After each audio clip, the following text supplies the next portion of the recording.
পটাশপুরের একটা খবরে নজর রাখবো। বিভিন্ন স্কুলে যারা অভিভাবকরা তাদের সন্তানদের পাঠান, সেখানে ভালো শিক্ষা পাবে, তারা ভালোভাবে পড়াশোনা করবে সেই আশা নিয়েই পাঠান।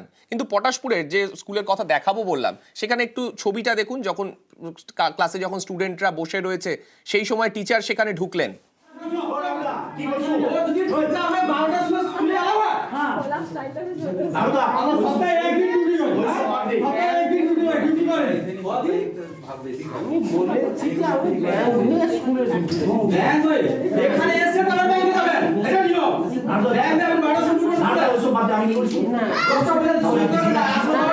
তবে কথা পর্যন্ত বলতে পারছেন না সেই শিক্ষক, একেবারে টলতে টলতে ক্লাসে এসছেন।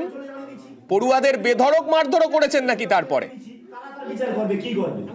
এই মাস্টারকে রাখবে না, একটু ধরে দাও না, কিভাবে চলবে?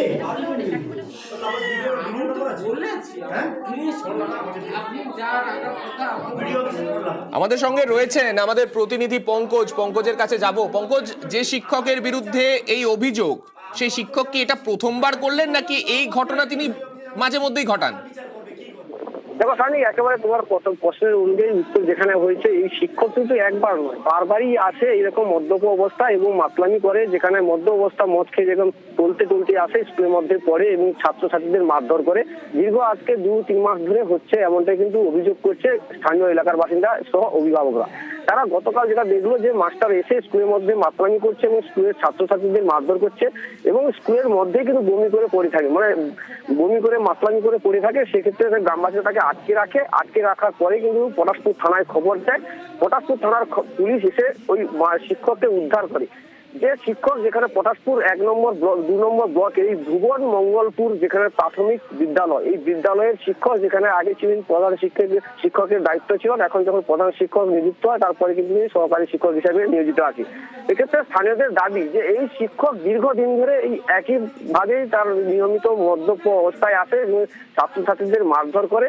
এই নিয়ে তারা বিক্ষোভ করে এবং ঘটনাস্থলে পুলিশ আছে, তাকে উদ্ধার করে নিয়ে যায়। তাদের স্থানীয়দের দাবি যে এই শিক্ষক বদলে অন্য শিক্ষক আসুক। এবং আমরা স্বাভাবিক দাবি, কেননা যেভাবে এইভাবে মদ্যপ অবস্থায় তিনি ক্লাসে আসছেন, যেভাবে এইভাবে পড়ুয়াদের সামনে তিনি আসছেন, তাদের মারধর পর্যন্ত করছেন, অভিভাবকরা যারা রয়েছেন তারা তো কিছুটা আশঙ্কিত হবেনই। তারা কি বলেছেন শোনাবো।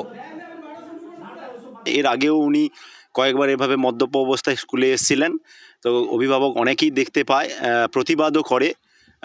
তারপরে আমরা বিভিন্নভাবে জানিয়েছি, বিভিন্ন ডিপার্টমেন্টে তারাও স্টেপ নিচ্ছে।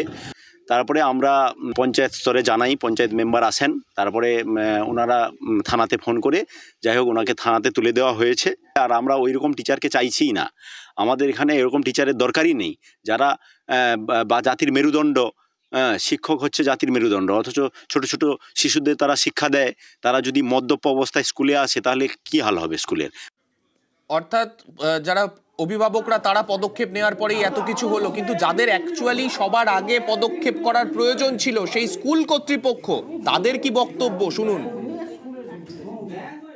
এই ব্যাপারে আমি বিশেষ কিছু ওয়াকিবহাল নই যদিও। আর উনি জানুয়ারি মাসের মোটামুটি কয়েকটা দিন অ্যাবসেন্ট ছিলেন।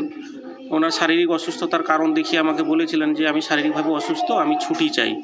এবারে গতকাল একটা অপ্রীতিকর ঘটনা ঘটে যাওয়াতে ওনার অ্যাপ্লিকেশনটা আমাকে জমা দেওয়া হয়ে ওঠেনি। শেষ পর্যন্ত ওনাকে পটাশপুর থানা থেকে এসে পুলিশ অফিসাররা এসে ওনাকে উদ্ধার করে নিয়ে যায়।